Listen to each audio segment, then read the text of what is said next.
So far, I am really impressed with this Nikon Z5 II. It's a pretty impressive camera. Let's talk about it.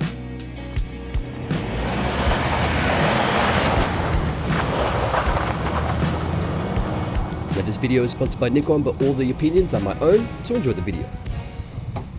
Oh boy, oh boy, oh boy. This is probably the best budget camera you can get right now when it comes to the full frame market. Now, this is impressive. Nikon did challenge me to use this camera in a couple of my shoots, and I've used it for a couple of weeks now, a couple of my professional sports shoots, and I'm actually really impressed with the image quality and pretty much the specs that you get out of this for the price. We're going to be talking about this in detail, so let's get it. Oh, by the way, we're going to be recording this episode on the Z6 Mark III, which is an incredible camera. You guys saw the review of this that I did last time. I absolutely love it, and the price of that right now, whew.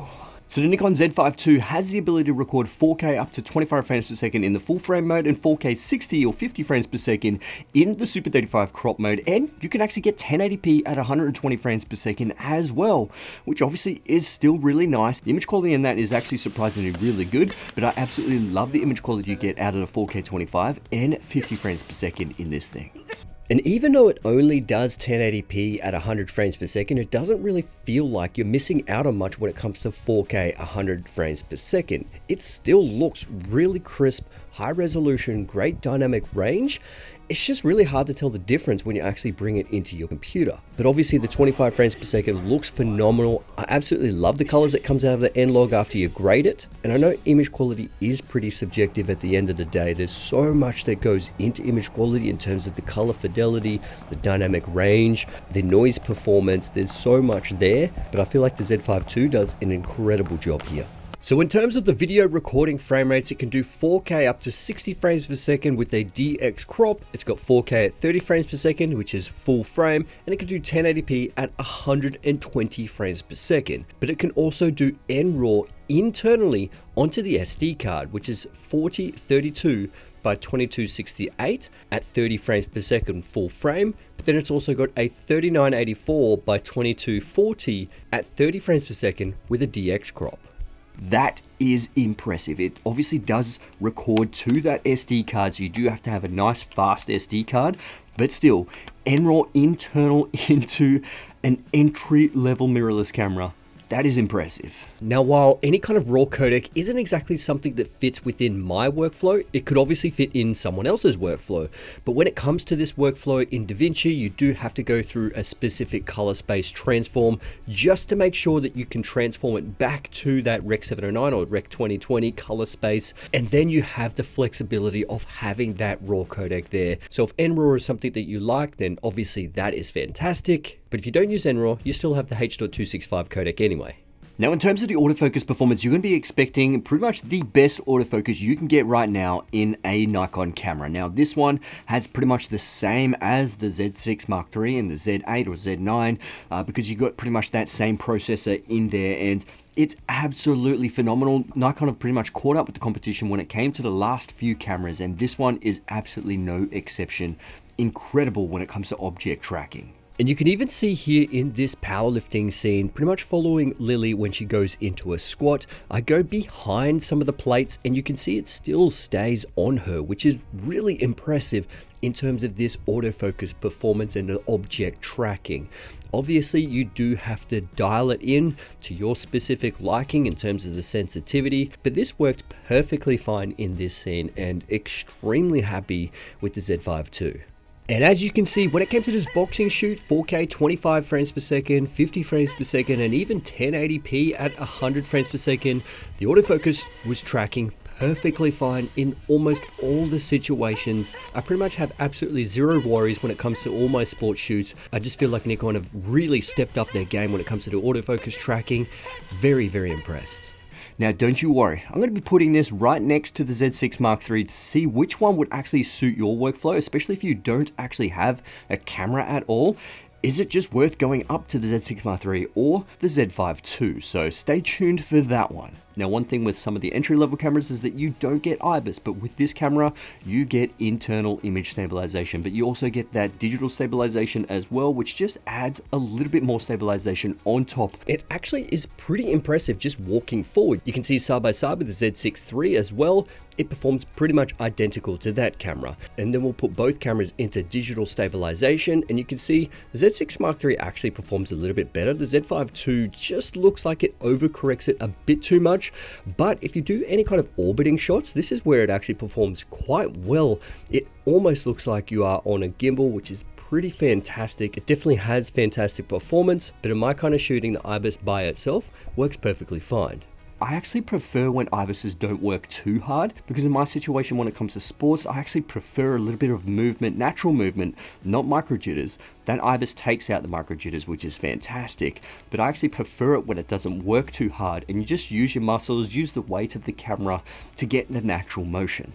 But I mean, in all honesty, if you want perfectly smooth stuff, that's obviously where you're going to be adding this to a gimbal. Now, what you don't see with some other camera manufacturers, and when it comes to entry-level cameras, is that this actually has waveforms. So in terms of being a videographer, waveforms personally is my choice when it comes to exposing my talent. I absolutely prefer that if I can. Otherwise, you know, RE false color through an external monitor is perfectly fine as well, or zebras, depends on what you prefer. But waveforms works perfect because you can display it on the screen nice and small, or you can go into the settings and choose how big you actually want it. There's a whole bunch of different ways you can put the displays on the screen. Now, one of the best things that I love, and you guys know I love, obviously that flip screen. This one is pretty much the same as the Z6 Mark III.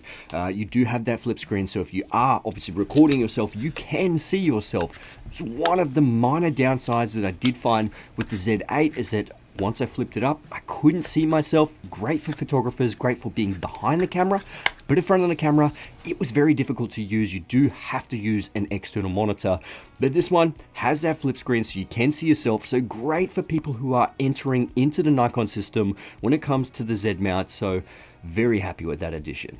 Now, photography specs. Let's talk about what this thing can do when it comes to photography. And what we do see out of the Z5 II is 14 frames per second when it comes to photography in the burst mode, which is pretty incredible for a entry-level full-frame camera. And you can get up to 1/8,000th of a second when it comes to the shutter speed as well. And when it comes to electronic shutter, this is where it's pretty impressive at 30 frames per second. So this is obviously going to be great for sports, wildlife photography, and any kind of action stuff. And honestly, 24 megapixel raw stills is more than enough for most situations. And if you do want to go the higher resolution cameras, that's obviously where you would go the Nikon Z8 or the Z9. Now, it pretty much has that same hybrid switch that we do see in the Z6 Mark III, where it's the photo and video mode, which I absolutely love having a hybrid switch. You can easily switch it into there, and all the settings will go into that photo or video mode, which is great. Now, even though this is a more entry-level camera, we still get 2 card slots in here. So 2 UHS-2 SD card slots, which is fantastic to see because a lot of the entry-level cameras will only have 1 card slot. So incredible feature that they added in this camera. Now, when it comes to the ports, unfortunately, we do have a micro HDMI on the side, a USB-C, but we still have a headphone jack in and out, which obviously is great. But when it comes to video shooters, you're just going to have to get used to that micro HDMI. Otherwise, if you are a professional video shooter, you're probably looking at the Z6 Mark III because that has a full-size HDMI. It's got that incredibly amazing partially stacked sensor, 4K up to 120 frames per second. I mean, we're not here to talk about the Z6 Mark III. We're here to talk about this camera. But in terms of the IO ports, I'm perfectly happy. It has that mic in and the headphone jack out, which will suit a lot of people. Now, one thing we do find in a lot of the Nikon Z cameras is that you do have the 2 function buttons on the front. So essentially when your hand is on the grip, you have 2 function buttons there. This is one thing that a lot of camera manufacturers just don't do, but it's really good to have function buttons literally where your fingers are literally resting. So if you are a photographer, this is going to be useful to change a whole bunch of settings there. And if you are a videographer, you still have functionality even if you shoot at the hip because your 2 fingers are there as well. It just sits in the right spot and it's quite comfortable. Now ergonomically, in terms of the design, it's not a small camera, which is good. I love bigger cameras and bigger lenses.